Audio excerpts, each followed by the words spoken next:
Yo creo que en Uruguay no se necesita reconciliar porque no hay nada desconciliado. En Uruguay no hubo dos grupos que se enfrentaron y ni siquiera un pueblo que estuvo en el medio ausente de esas dos demonios, como algunos lo quieren llamar. Yo creo que en Uruguay lo que hubo fue terrorismo de Estado. Y como hubo terrorismo de Estado, uno no se puede reconciliar con el Estado, convive con el Estado. Por lo tanto, la víctima del terrorismo de Estado no fue un grupo, fue toda la sociedad uruguaya.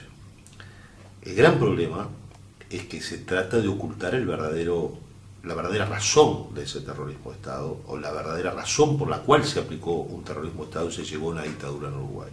Sin duda que por detrás hay intereses económicos, intereses de grupos internacionales, intereses políticos internacionales. Pero básicamente lo que hubo fue que ese terrorismo de Estado lo aplicó una institución armada. Desde antes del golpe de Estado ya lo hacía en forma como grupos de escuadrones de la muerte, como grupos paramilitares, y lo que se aplicaba era la tortura. La tortura como un método de terrorismo de Estado para generar el miedo en la población y el dominio de la sociedad. Esa tortura es la que llevó a las muertes, esas muertes son las que se ocultaron en desapariciones, y en algunos casos hubo traslados masivos y ejecuciones masivas, por lo cual en Uruguay todavía quedan por descubrir fosas comunes. El gran tema sigue siendo la tortura como concepto internacional, como un concepto que no es local de Uruguay, es un concepto que todos los países del Río de la Plata y todo el mundo hoy, con Bosnia, con Irak, con Guantánamo en discusión, deben reflexionar. Yo creo que es necesario que la tortura sea un tema capital de discusión mundial, por la sencilla razón de que se necesita un nuevo acuerdo social de convivencia. Esa es la reconciliación. Un acuerdo social que haga que la igualdad ante la justicia permita la libertad y, por lo tanto, esa fraternidad de la que se hablaba de los tiempos de la Revolución Francesa. ¿Cuál es, su grado de responsabilidad en toda la cuestión de desaparecidos, gente en las cárceles, gente que fue torturada, gente que, como le decía, vivió todo tipo de vejaciones? Yo pienso que tengo toda la responsabilidad que tuvimos todos los militares que estábamos en actividad en aquel momento y que no participamos directamente en la operación antisubversiva propiamente dicha.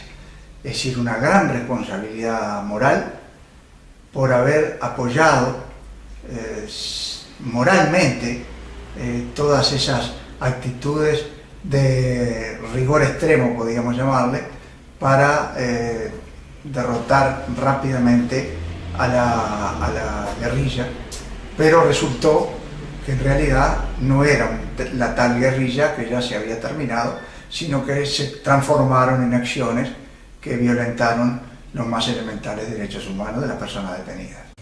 El presidente de la República, el doctor Tabaré Vázquez, ha planteado que el nunca más fuera el leitmotiv que llevara a que todos los 19 de junio, que es la fecha patria en Uruguay que recuerda el nacimiento del héroe José Gervasio Artigas, que de alguna forma une a la sociedad, busca la reconciliación más allá de los sectores civil, militar o de los partidos, pudiera ser la fecha ideal para reunirse todos los sectores políticos y sectores de las fuerzas vivas y plantearse el nunca más orientales contra orientales, que es el gentilicio de los uruguayos, que en sí los únicos uruguayos son los peces, porque esta república no tiene nombre, es la República Oriental del Uruguay. Los orientales, pero de esta Sudamérica, son una sociedad que se desgajó territorialmente del virreinato del Río de la Plata, que integraba con Argentina y con Paraguay. A partir del planteo del doctor Tabaré Vázquez, la misma izquierda que está en el gobierno se plantea un amplio debate que termina de alguna forma desautorizándolo. Llega a ser un acto, un 19 de junio, un primer 19 de junio, en el cual van los nuevos líderes políticos o los futuros candidatos de cada uno de los partidos tradicionales y varios ministros que integran el elenco de gobierno. Pero como que los sectores políticos de la izquierda no han respaldado plenamente al presidente, al punto que no se pudo continuar con la tradición del 19 de junio como Día del Nunca Más, por más que así esté denominado. El gran debate en Uruguay es desde la izquierda plantear que no existen dos demonios, que no se puede plantear a las víctimas reconciliándose con victimarios. En ese caso podría haber, según el planteo de ellos, primero verdad y luego un pedido de perdón. Pero en el caso de reconciliación tendría que ser entre las partes que se enfrentaron en armas desde los años 60, con la rebelión urbana del Movimiento de Liberación Nacional Tupamaros y otros pequeños movimientos de izquierda radical, y de los militares que primero reaccionaron dentro de un gobierno constitucional, pero a veces excediéndose de las normas constitucionales para la represión, o luego directamente volteando el poder político desde el 27 de junio del 73, cuando comienzan 12 años de dictadura, de la cual se sale en 1985. Para un proceso de reconciliación, si fuera posible en Uruguay, ¿qué sería necesario? ¿Quiénes tienen que reconocer la culpa?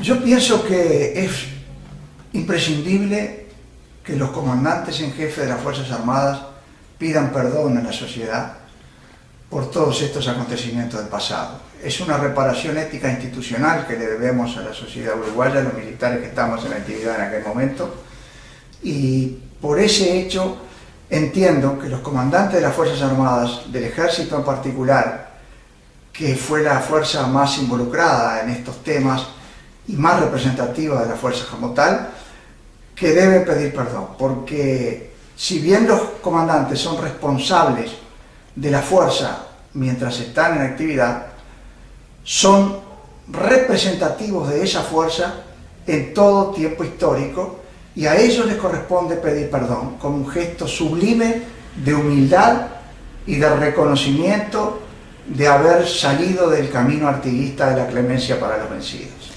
General Pereira, ¿y por qué cree usted que hasta ahora no lo han hecho?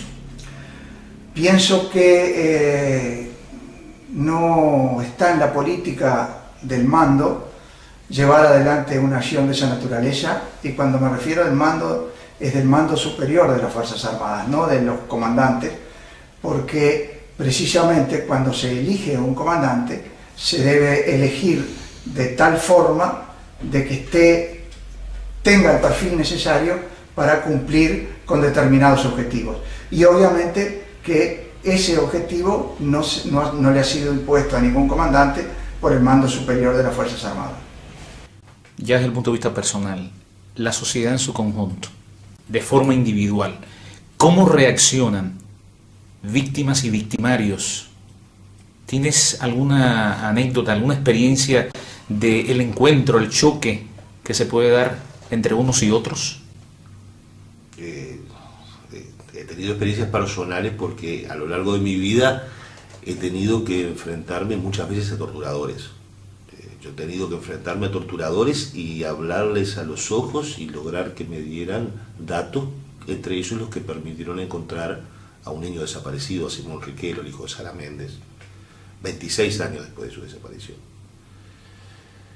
Y no es sencillo hablar con esa gente. No es sencillo pensar que él creía que tenía la razón y simplemente era un instrumento utilizado por aquel terrorismo de Estado para hacer cosas, o que en algún momento disfrutó haciéndolo. Yo me acuerdo que una vez estuve con ese torturador hablando durante 8 horas para tratar de que me dijera datos relacionados con el tema de Simón Riquelo. Y en un momento le digo, mira, pasa una cosa, lo que yo hace 8 horas estoy tratando que vos me digas vos a mí, me lo sacabas con 5 minutos de picada. Y él cambió. Ahí hubo un troque. Ahí él entendió que yo no era un enemigo, que yo estaba buscando información. Y a partir de entonces empezó a colaborar. Gracias a ese torturador fue que hoy Sara Méndez ha recuperado a su hijo Simón Riquelo. Yo no me niego, no quiero negarme en ningún momento al diálogo. Creo que quienes hemos asumido, a partir de nuestra historia de violaciones a los derechos humanos, hemos asumido una militancia por los derechos humanos. También tenemos una actitud de apertura. Estamos dispuestos a dialogar, lo hemos demostrado en tantos años de impunidad, lo hemos demostrado. Estamos abiertos al diálogo. pero al diálogo, no a la imposición. No a la imposición desde el poder de un mecanismo que es una especie de perdón, porque en realidad muchas veces esa palabra reconciliación viene asociada al perdón. ¿A quién tengo que perdonar? ¿Quién mató a mi padre? En un cuartel militar en Uruguay en 1975. ¿Quién lo enterró clandestinamente en las tierras de ese cuartel? Esa pregunta, hasta que no sea respondida, no permite entablar un diálogo que eventualmente pueda llevar a algún tipo de actitud de reconciliar, de volver a conciliar. O eventualmente incluso decir, bueno, sí, perdono, pero tampoco el perdón es una decisión de Estado, es una decisión de personas. Creo que ahí están faltando piezas en el debate, que se está sorteando pasos que no creo que sea una buena idea, y además creo que va a fracasar.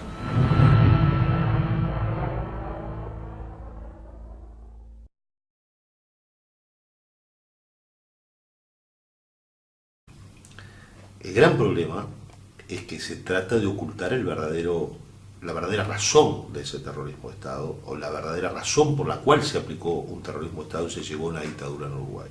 Sin duda que por detrás hay intereses económicos, intereses de grupos internacionales, intereses políticos internacionales.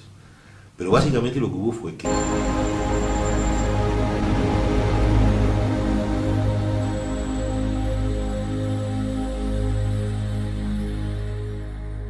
yo creo que el Uruguay no se necesita reconciliar porque no hay nada desconciliado.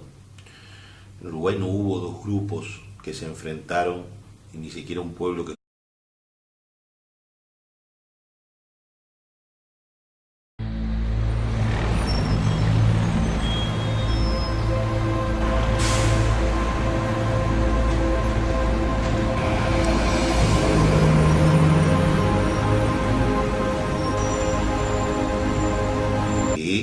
Ese terrorismo de Estado lo aplicó una institución armada. Desde antes del golpe de Estado ya lo hacía en forma como grupos de escuadrones de la muerte, como grupos paramilitares, y lo que se aplicaba era la tortura. La tortura como un método de terrorismo de Estado para generar el miedo en la población y el dominio estuvo en el medio ausente de esas dos demonios, como algunos lo quieren llamar. Yo creo que en Uruguay lo que hubo fue terrorismo de Estado. Y como un terrorismo de Estado, uno no se puede reconciliar con el Estado, convive con el Estado.